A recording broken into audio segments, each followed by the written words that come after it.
प्रथम तहलका न्यूज। तस्वीरें फरीदाबाद की है, जहां गाय चुराकर भाग रहे गौ तस्कर का पीछा कर रहे गौ रक्षकों पर गौ तस्करों ने ताबड़तोड़ फायरिंग कर दी।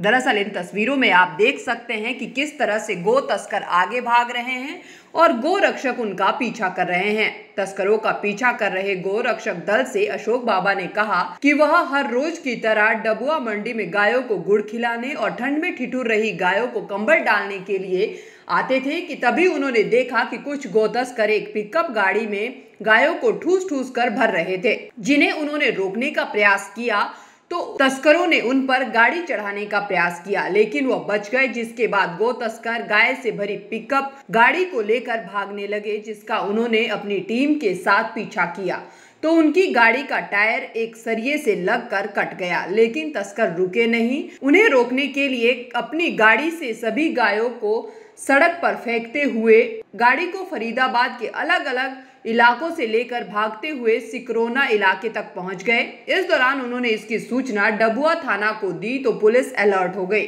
और कुछ दूर जाने पर पुलिस भी उनके साथ आ गई और गौ तस्कर पुलिस टीम को अपनी तरफ आता देखकर पिकअप गाड़ी को सिकरोना चौकी इलाके में छोड़कर भागने में कामयाब रहे। अशोक बाबा की माने तो पुलिस ने गाड़ी को कब्जे में लेकर गौ तस्करों की धरपकड़ के लिए टीम बनाकर कार्रवाई शुरू कर दी है।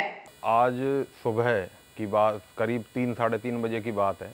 हमें अचानक गौ तस्कर डबुआ मंडी में दिखे और गायों को भुसकी तरीके से डाल रहे थे। वो मतलब बहुत क्रूअल्टी से उन गायों को डाल रहे थे और बांध रहे थे। हम रोज़ाना गायों को गुड़ खिलाने के लिए जाते हैं और कंबल डालते हैं जो गायें ठंड में ठिठुर रही होती हैं। तो मैंने देखा और उन्हें रोकने का प्रयास किया तो उन्होंने एकदम गाड़ी हमारे ऊपर चढ़ाते हुए निकल गए और आगे जाके एक रास्ते पर सरिया पड़ा था, उस सरिये से उसका टायर फट गया और हम इस गाड़ी के पीछे हो लिए।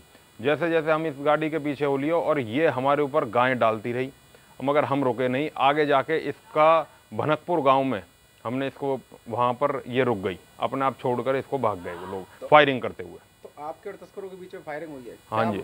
कितनी राउंड फायरिंग? इसमें तकरीबन 5 से 6 गोलियां चलाई उन्होंने हमारे ऊपर। हमने बड़ी मुश्किल से अपनी जान बचाई है। तो पुलिस प्रशासन मौजूद नहीं था? हाँ जी, पुलिस हमारे साथ हो गई थी। जब भी पुलिस की पीसीआर हमारे साथ हो गई थी, पुलिस की सहायता से ही हमने इन्हें भनकपुर में काबू किया है। मौके पर हमारे बहुत ही बढ़िया एसीपी साहब भी पहुंच गए हैं, मुझे उनका नाम तो नहीं पता, मगर बहुत ही जेन्युइन आदमी थे वो। मौके पर उन्होंने हमारी पूरी मदद की। आपने इस गाड़ी के तस्करों की गाड़ी के पीछे? हम इसके पीछे आधे से पौना घंटा पूरा ऑपरेशन चला था। आधे से पौना घंटा हम इसके पीछे रहे थे। तो टायर फटे हुए गाड़ी में? हाँ जी, टायर फट गया था गाड़ी का और टायर फटी हुई गाड़ी को वो इतनी तेजी से चला कर ले जा रहे थे। तो कितने लोग थे इसमें?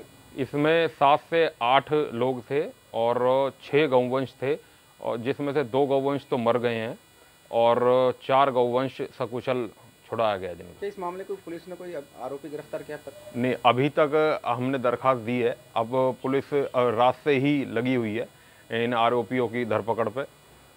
पुलिस का हमारे पास टाई अप बना हुआ है।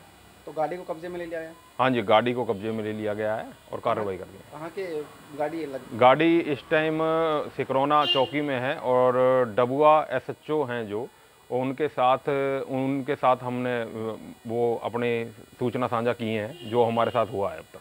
बता दें कि गोकशी रोकने के लिए हरियाणा की भाजपा सरकार ने भले ही नए कानून में गो हत्या के लिए 10 साल की सजा का प्रावधान किया है, लेकिन हरियाणा में गोकशी करने वालों में इसका कोई भय नहीं दिख रहा है। ताजा मामला दिल्ली से सटे फरीदाबाद का है, जहां गायों को पिकअप गाड़ी में चुरा कर भाग रहे गौ तस्करों के पीछा करने पर गौ तस्करों ने गौ रक्षकों पर ताबड़तोड़ फायरिंग भी की, लेकिन गनीमत रही कि किसी को गोली नहीं लगी और गौ रक्षकों की जान बच गई। हालांकि अब देखना होगा कि आखिर पुलिस कब तक इन आरोपियों को गिरफ्तार कर पाती है। प्रथम तहलका के लिए फरीदाबाद से सुनील चौधरी की रिपोर्ट।